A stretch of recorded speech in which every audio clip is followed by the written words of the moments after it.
This episode of the Kestrel Country Podcast is brought to you by Kestrel Realty Group. Let us be your guide.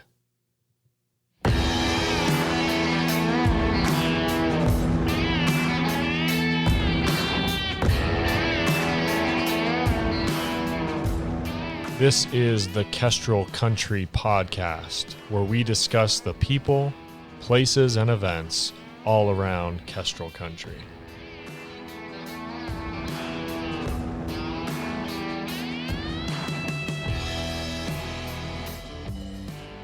Hello and welcome. This is Mike Church. I'm joined, as always, by my co-host and lovely wife, Catherine. Hello, hello. And this week, we're excited about the episode we have for you, an interview with Austin Storm. But before we get into that, let's talk a little bit about what we've got upcoming this week in Moscow and around the area. Well, with Valentine's on Friday, we were hitting that last week hard, but there's a couple extra things we didn't talk about. One is Hungadunga's anti-Valentine's Day special. Oh. And that is from 4 to 10 down at Hungadunga. Group plates and picture specials is what it said. And then, of course, flowers. Over at Lavender and Thyme, they're doing a love and latte deal, so you can get coffee or treats delivered with your flowers, which is a great added bonus. Nice, because they have a coffee shop there at Eastside Marketplace. Yes, right? Which is really fun. If you haven't stopped in, it's a great little spot to stop or take your kids and enjoy a treat or a friend. And you'll be working. And I'll be working there. I get to do flowers this Valentine's Day. Dusting off the old clippers, huh? Really fun, yeah. So I obviously, well, maybe not obviously, but I did flowers for a long time and get to brush off my skills and go help Tammy down at Lavender and Thyme on Valentine's morning. Nice. Well, the other thing that caught my eye, and if you hadn't made any reservations like me, we did try. Then you could hit up Tap. Then no reservations needed down there. And a couple things caught my eye. Bourbon bacon pops, two of my favorite things, bourbon and bacon. And then prime rib as well as the special that they're doing for Valentine's Day. So that sounds pretty good. Yeah. So other than that, this week, again, we're bringing you this interview that we had with Austin Storm, which was really fun. If you don't know Austin, downtown Moscow is the Storm Cellar, which he started.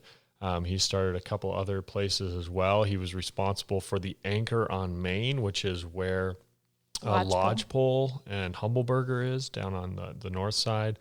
And then has since moved to Colfax and started a couple places up there, including Bully for You. Anyway, lots of things that Austin has done, and we got to talk a lot about that and how that's gone. And pretty interesting to hear from somebody who's been successful in the local retail business. Instead of e-commerce, with everything being so available online, it's fun to be able to get into a store that has something unique and different that you might not know what you're finding. Or you might want brass candlesticks and they'll have them, or they can get them, or, something special that adds that extra element to your home. Yeah. So fun talking to Austin about the area and his successes, and let's get right into the interview.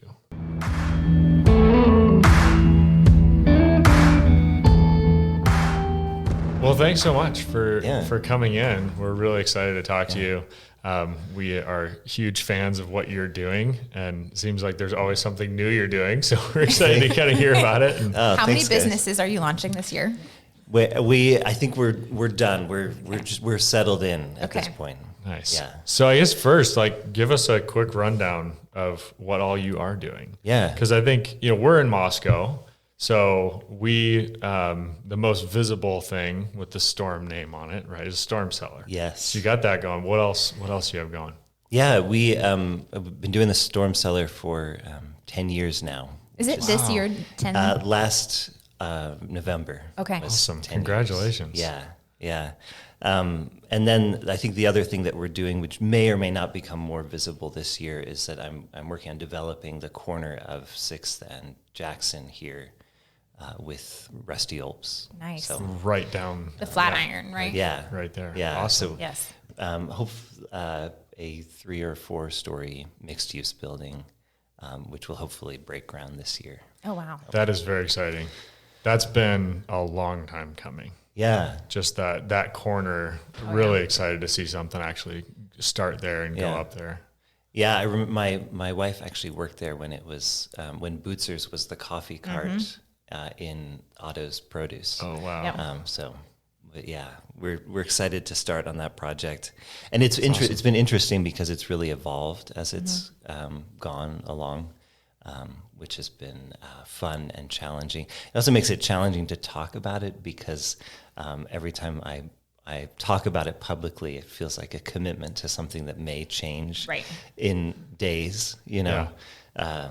So we're excited when it becomes concrete enough that we know what we're going to be building, so that I can talk about it in greater specificity. So. But no matter what it is, what the building is the plan for Storm Cellar to? Yeah, the plan is to move the Storm Cellar into it, which will be a much an expanded footprint. And give us the opportunity to try new things that we've already been trying with our stores out in Colfax, like more furniture and more vintage home goods. I'm curious of the history behind Storm Cellar, because 10 years old, is that what you were planning on? Does it look like what you expected it to look like 10 years ago? I don't think so. I think I had started a business when I was going to college, a bookstore, and in Moscow? Yeah, sort of. It was an internet bookstore. Okay.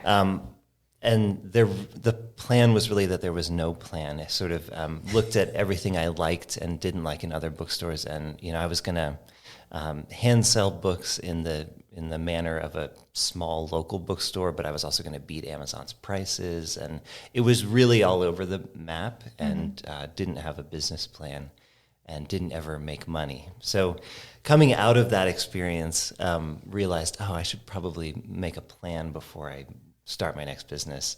And Laura and I had just gotten married, and then I got laid off, but she still had a job. And she said, if you want to start a business, this is the perfect opportunity because we have nothing established. You have no career that you're risking, and we have no money to begin with, but I can support us while you do it. And that was the Storm Cellar, and we definitely didn't anticipate that it would succeed. We did kind of like a... Good optimism there. But don't you think that's how it starts on a lot of these things? Yeah. You have to have a failure because it can only go... We're at the bottom, right? It's only true. Up from here. Yeah. The risk is less in one sense. It was, I think at this point we know that Jeff Bezos is a supervillain, but you have to give people credit when they have good ideas. And he talked a lot about his sort of regret minimization framework, which is the cost of the regret of not trying something is higher than the cost of the potential failure.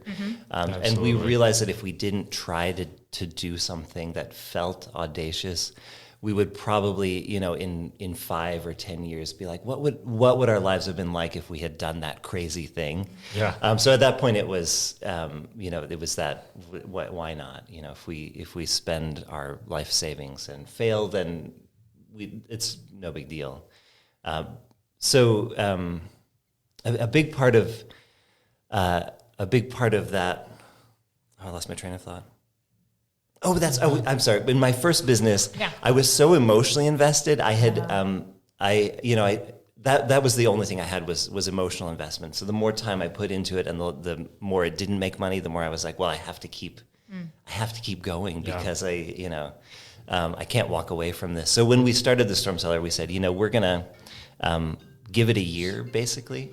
And if it doesn't work after a year, we'll walk away from it. Like, we are going to sit down and have a family meeting at the end of this year and decide whether to do it for another year.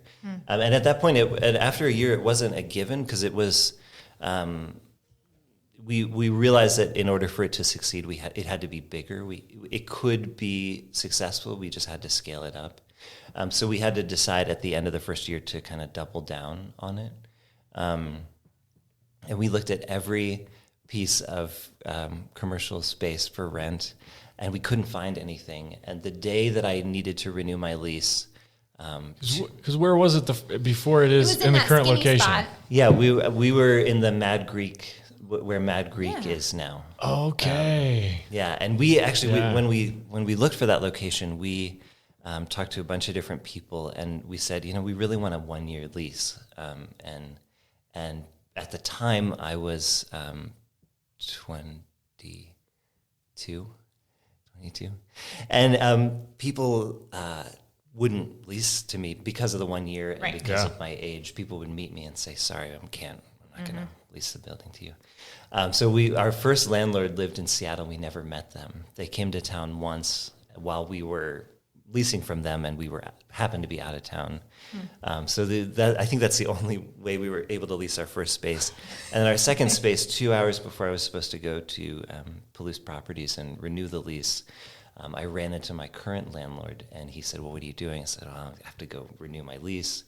And he had just bought the building that we're in now, and said, "Well, let's see if we can work something out." So we went and got lunch at La Casa Lopez and worked out a lease, like a one-page lease, and that's what we've been working on ever since. And it really was our dream spot. Laura and I both used to shop in that location when it was Goodwill, like 15 years ago. Yeah. And we always thought, man, that's just like a really great location. There's so much walking traffic between, people going to the co-op in particular, and Howard Hughes at the time. So it was our dream spot. So when I ran into him, like literally within 2 hours of when I was supposed to re-up my lease, so that was very providential, and we've been there since. Those stories are awesome. Yeah. Yes, they really are. Yeah, so that'll be a big change, moving to a new space. Yeah, I'm excited. I wouldn't do it if it wasn't a really compelling, I know it's going to be a compelling space, a really compelling location, and an opportunity to do more things in Moscow, which is, even though I've moved out of town, Moscow's still a passion. Well, tell us more about that. Speaking of moving out of town, so you're in Colfax now. Yeah, we loving it. And I would say that we wanted to try the rural life, but we're in Colfax town proper. So we live in an 1883 farmhouse. Awesome. And a couple nights I was outside taking out the trash, and a 6-point buck sort of walked across. It was like snow, so it was super, super quiet. And then this buck just kind of walked up and looked at me and walked away. So we wanted to get that part of the Palouse experience, and we've been really enjoying that. And Colfax is really coming up. There's an extraordinary amount of businesses that have opened in the past 2 years, and a lot of downtown spaces that are being filled that haven't been filled for a long time. Which is really exciting. Colfax is a cute town, and it's on. You drive through it a lot if you're going to Spokane. So. Yeah, that was part of the reason for our move. Is that for the vintage furniture business, we were finding ourselves in Spokane once a week anyway. So it really was if you lived here, you'd be home by now kind of a thing. Yeah. How did you branch out into the next business then? After Storm Cellar? Yeah. Which was Hansel and Gretel, right? Yeah. So we had, for the first 4 years of the Storm Cellar, we either started or moved a business every year. So we started the Storm Cellar, the next year we moved it. The year after that, we started Hansel and Gretel. Did you just not feel busy enough? Yeah. How did this happen? So Hansel and Gretel started. People had asked us about, would we do kids' clothes in the same format that we did clothes of the Storm Cellar, and we knew that we wanted it to have a separate, different ambiance. Like a lot of kids' stores design they just have a frenetic quality. You pick the brightest colors. For some reason, people haven't figured out that you can use bright colors in richer tones in kids decorating. That's another topic. It's a good discussion, though. This sounds really interesting. But and then like a really really upbeat music. We wanted a kids store where the vibe was calmer, and the Storm Cellar we knew was not particularly kid friendly, and didn't want to make it hard basically didn't want to have schizophrenia. We wanted the Storm Cellar to have its own cultural identity. So the space across the street opened up, and the building itself was for sale. we weren't in a position to buy it. So we loved working with our landlord so much, and still do, that I called him and said, if you buy this building, I will rent it from you. And so he put in an offer, I think the day after it was listed. And it was right across the street, which was great, which meant that when there was a staffing crisis or flooding or whatever, I could just run across the street. I think that's the only way we could have pulled off those two. You just calmly put flooding in there. Is there a story behind that? I mean, yes, I think that this is like part of my entrepreneurial advice is everything bad that you can imagine will happen, but you'll be fine. So we've had people break into the store. I mean, I had a drunk person sort of throw themselves through a plate glass window, like a 5 foot by, and they were fine. College town. They were fine. That's good. But flooding and anything. I mean, we used to let people bring their dogs into the store, and two people's dogs, separate occasions, pooped in the store, and they snuck out instead of telling us. Oh no! What? And we were finally like, this is not normal, Amazing. But apparently it's a thing that happens to us. So we were like, no more dogs in the store. So This is why you can't have nice things. That's been a theme for sure.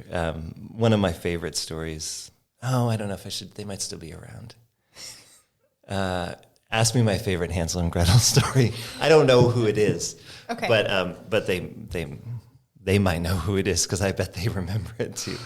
But we've had some really extraordinary, really fun stories over the years of interesting things that have happened in small business life. Nice. So we started Hansel and Gretel, and then we ran it for 5 years, and then we sold it when we moved to Colfax. We knew we could only do so many things well, so we sold that, and then we said, we're not going to start anything else until we fixed up our house, and we got about, I would say we're like halfway through our house, and we're like, oh, we should start a store in Colfax. If we're going to live in Colfax, we need to start a store in Colfax. So we started Bully for You, which just hit 2 years. Awesome. And we're in the process of expanding it into a much bigger location that will let us do more. It's got furniture and home goods, but we want to add clothes and books and Will those gifts. be consigned, or will these be No, mixed? this is all stuff that we've gone out and found. Okay. And an increased part of my business activity is, the retail is still changing dramatically because of e-commerce. But one of the big ways it's changing is the growth of e-commerce returns. People buy things online and then they don't work, so they return them. So there's this remarkable secondary channel of products, and I'm really interested in that, and I'm banking a lot of my future in retail on the challenge of figuring out what to do with that. Which is a question with everything being online and accessible online. Yeah. You have done the opposite and opened up storefronts. Yeah. And it's been successful. So why do you think that is? Yeah, I think you can still create an experience for people that they can't get online, and you also have the added benefit of the kind of serendipity of discovering things. It's like I was saying at the top of the program about whether people need stuff from the Storm Cellar. You discover things that you didn't know that you wanted. But honestly, I really like retail as a third place, a place where people go to spend time or meet their friends, and have an experience, which is why I'm really excited about what we can do in Colfax, because I can kind of work more on the buildings, and I love old buildings, and I love the feel of department stores. Oh yeah. So trying to recapture some of that. How's that experience going of digging into some of these old buildings, seeing what was there, glimpses of what it was like? And are you kind of trying to bring these things back? Like the one that you're moving, Bully for You, did it have a similar store in it at one time? It actually was a department store in its inception. So a lot of the bones have that in view. Yeah, I love old buildings. I particularly like buildings that aren't attracting a lot of interest. I like, I guess this is a through line in the businesses and in the buildings, is finding things that people don't value or I think are undervalued, and inviting people to see them differently. So that's that goes for vintage clothes, but it also goes for old buildings. Because you can kind of get used to, not seeing that. That's something that happens in Colfax in particular. People drive through and don't see the downtown buildings. It's really fun to see people come in and be like, I never noticed this before. So are you seeing it be, and I'm sure a lot of it is due to what you've done, but others as well, opening businesses, doing these things downtown. Is Colfax becoming more of a destination? Or is it still kind of like, hey, we're on our way to Spokane or to Pullman, let's stop in Colfax? Yeah, I definitely think that I don't think we created it. I think we identified that it was happening. A lot of our interest in the area is driven by this idea of the micropolitan region, which is groups of towns that are greater than 10,000 population, less than 50,000 population. Okay. This is a sort of a broader trend where you see really small towns having a hard time, and big cities are doing great. It's but these regions are sort of an anomaly, and Pullman is one of the better performing micropolitan areas. So we saw that. When you live in, I remember when I moved to Moscow, the first time talking to someone. They said they had to go to Pullman, and the way that they phrased it was that they had to travel to Pullman. I'm like, you're talking about traveling to a place that's like 8 miles away. I don't totally understand this, because I grew up on the East Coast, and all of my friends lived at least 40 minutes away. So if you wanted to hang out with somebody, you either meet at the mall halfway, or you drive 40 minutes to hang out with your friends. So this idea of traveling to Pullman was a shock to me.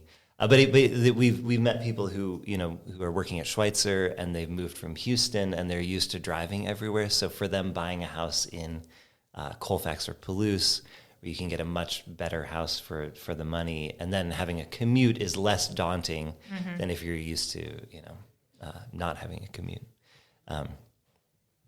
How do we get on that? Colfax. Yeah. Colfax. Yes, I think it's happening. We're having these monthly pop-up sales in our bigger location to kind of try to get people excited about the future move of Bully for You from the smaller location to the bigger location. And we just had our second one last Saturday, and the first customers were a group of 6 people who had come over from Ellensburg, which was really awesome. And they had come over just for the, which was exciting, but also a little bit terrifying. Like, I don't know if it's worth it yet. I think they were happy, and I've driven to Ellensburg for a day trip, so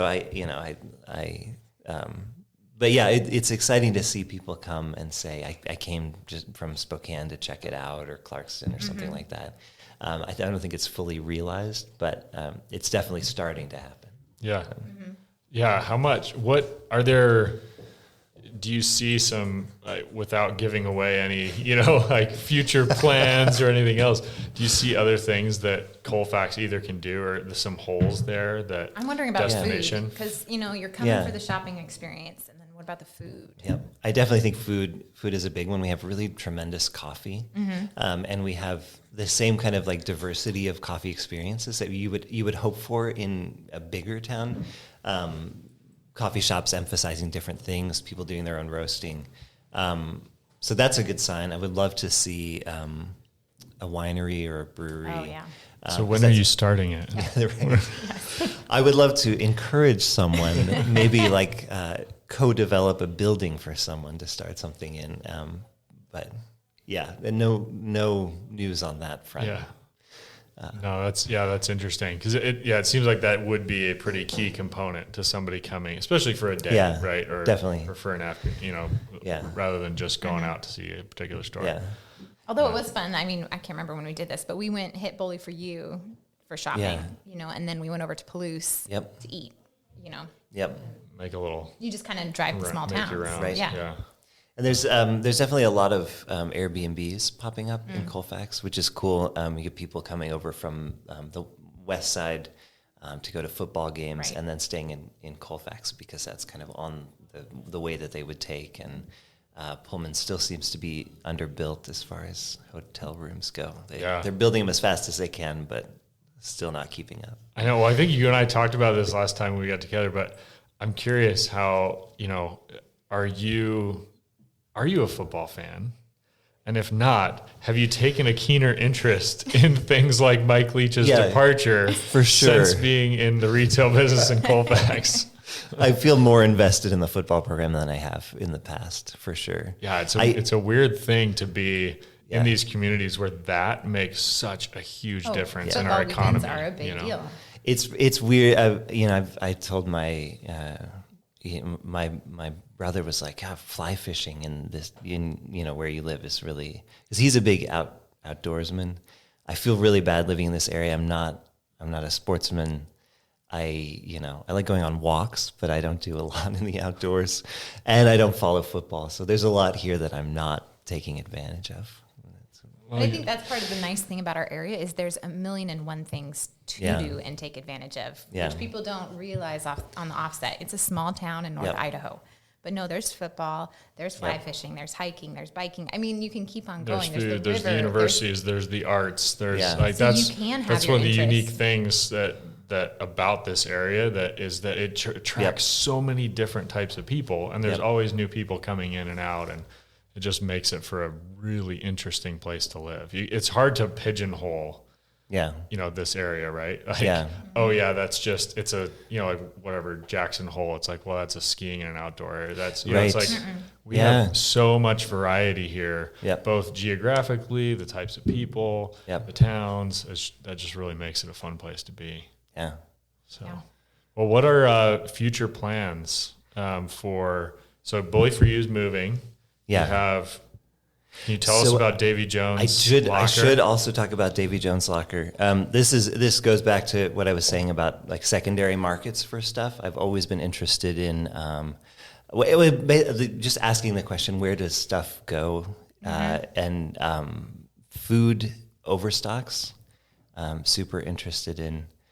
So I finally figured out how to go to those auctions, and I bought a bunch of grocery overstocks. Grocery Outlet, my favorite store. But did you know that Trader Joe's started off as a grocery overstock before they got really into private label? Interesting. That's what they were about. Okay. So it's a convergence of a lot of my food retail obsessions. I mean, in the same way that Gap started off selling used records and Levi's jeans, and Urban Outfitters was a secondhand store. It's interesting to watch where retailers go as they sort of mature as institutions. And so, I went to an auction. I bought a bunch of grocery overstocks. So Davy Jones Locker, which is a store in Colfax, and it's open. And it's open Thursday to Saturday, 10 to 4. Okay. And it has like thrift clothes and sort of new store overstock type stuff. But it also has a lot of grocery overstocks, closeouts, dinged and dented, like near expiration date type stuff. It's a really unique shopping experience. Nice. Well, we'll have to check it out. We haven't been out there yet for that. I know, I haven't. But that's the type of thing that is worth the drive, right? One hopes. It's unique. Well, it's not like, well, you could either go to the used clothing and grocery outlet place in Moscow or drive to the one in Colfax, right? Like, my local grocery outlet thrift store. That's definitely part of the part of the criteria at this point. You want to make something that's worth the drive and something that is not already in Moscow Pullman. Yeah. Awesome.